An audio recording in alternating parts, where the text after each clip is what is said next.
अध्याय 14 गुणत्रय विभागयोग।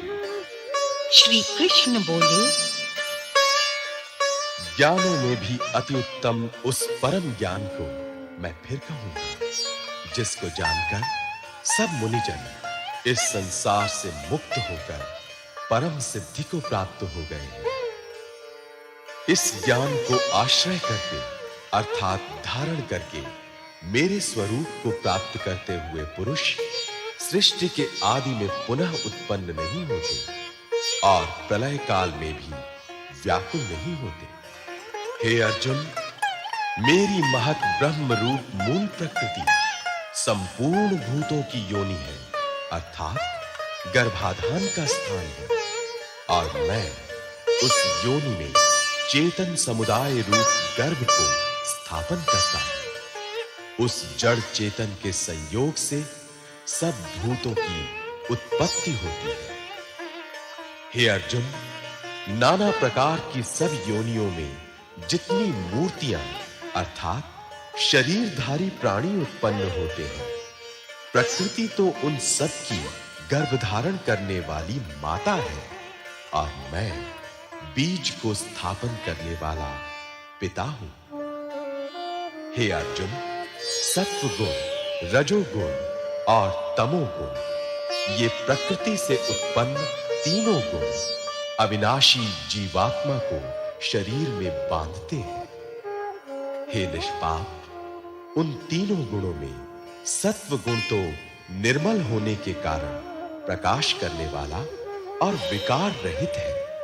वो सुख के संबंध से और ज्ञान के संबंध से अर्थात उसके अभिमान से बांधता है।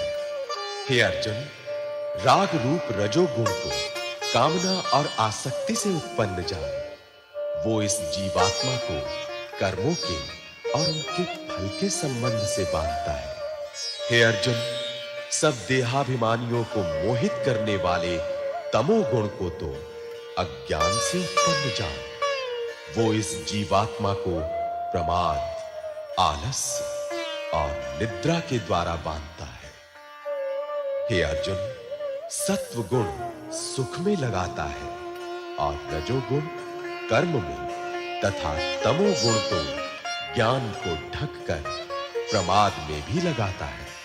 हे अर्जुन, रजोगुण और तमोगुण को दबाकर सत्व गुण और तमोगुण को दबाकर रजोगुण वैसे ही सत्व गुण और रजोगुण को दबाकर तमोगुण होता है, अर्थात बढ़ता है। जिस समय इस देह में तथा अंतःकरण और इंद्रियों में चेतनता और विवेक शक्ति उत्पन्न होती है, उस समय ऐसा जानना चाहिए कि सत्व गुण बढ़ा है।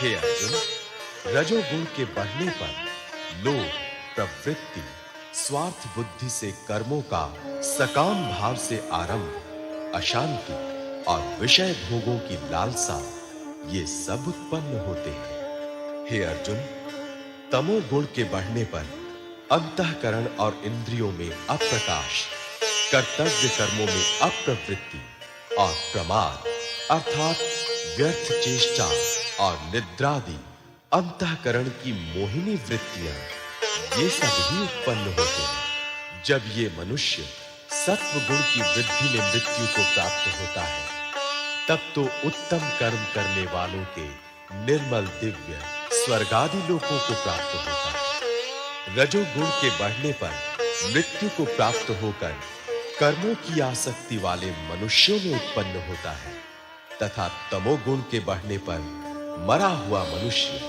कीट, पशु आदि मूढ़ योनियों में उत्पन्न होता है। श्रेष्ठ कर्म का तो सात्विक अर्थात सुख, ज्ञान और वैराग्य आदि निर्मल फल कहा है। राजस कर्म का फल दुख एवं तामस कर्म का फल अज्ञान कहा है। सत्व गुण से ज्ञान उत्पन्न होता है और रजोगुण से निस्संदेह लोभ तथा तमोगुण से प्रमाद और मोह उत्पन्न होते हैं और अज्ञान भी होता है। सत्व गुण में स्थित पुरुष स्वर्ग आदि उच्च लोकों को जाते हैं।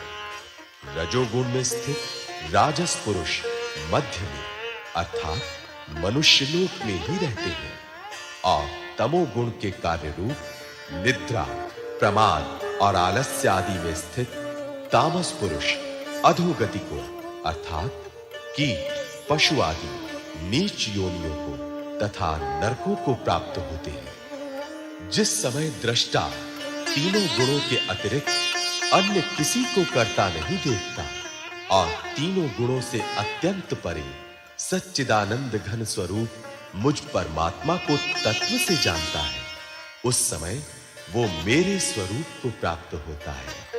ये पुरुष शरीर की उत्पत्ति के कारण रूप इन तीनों गुणों को उल्लंघन करके जन्म, मृत्यु, वृद्धावस्था और सब प्रकार के दुखों से मुक्त हुआ परमानंद को प्राप्त होता है। अर्जुन बोले, इन तीनों गुणों से अतीत पुरुष किन किन लक्षणों से युक्त होता है और किस प्रकार के आचरणों वाला होता है तथा हे प्रभु, मनुष्य किस उपाय से इन तीनों गुणों से अतीत होता है? श्री कृष्ण बोले, हे अर्जुन, जो पुरुष सत्व गुण के कार्य रूप प्रकाश को और रजोगुण के कार्य रूप प्रवृत्ति को तथा तमोगुण के कार्य रूप मोह को भी न तो प्रवृत्त होने पर उनसे द्वेष करता है और न निवृत्त होने पर उनकी आकांक्षा करता है, जो साक्षी के सदृश स्थित हुआ गुणों के द्वारा विचलित नहीं किया जा सकता और गुण ही गुणों में बरतता है, ऐसा समझता हुआ जो सच्चिदानंद घन परमात्मा में एक ही भाव से स्थित रहता है एवं उस स्थिति से कभी विचलित नहीं होता, जो निरंतर आत्म भाव में स्थित दुख सुख को समान समझने वाला, मिट्टी, पत्थर और स्वर्ण में समान भाव वाला, ज्ञानी, प्रिय तथा अप्रिय को एक सा मानने वाला और अपनी निंदा स्तुति में भी समान भाव वाला है, जो मान और अपमान में सम है, मित्र और वैरी के पक्ष में भी सम है एवं संपूर्ण आरंभों में कर्तापन के अभिमान से रहित है, वो पुरुष गुणातीत कहा जाता है। और जो पुरुष अव्यभिचारी भक्ति योग के द्वारा मुझको निरंतर भजता है, वो भी इन तीनों गुणों को भली भांति लांघ कर सच्चिदानंद घन ब्रह्म को प्राप्त होने के लिए योग्य बन जाता है, क्योंकि उस अविनाशी परब्रह्म का और अमृत का तथा नित्य धर्म का और अखंड एक रस आनंद का आश्रय मैं हूं।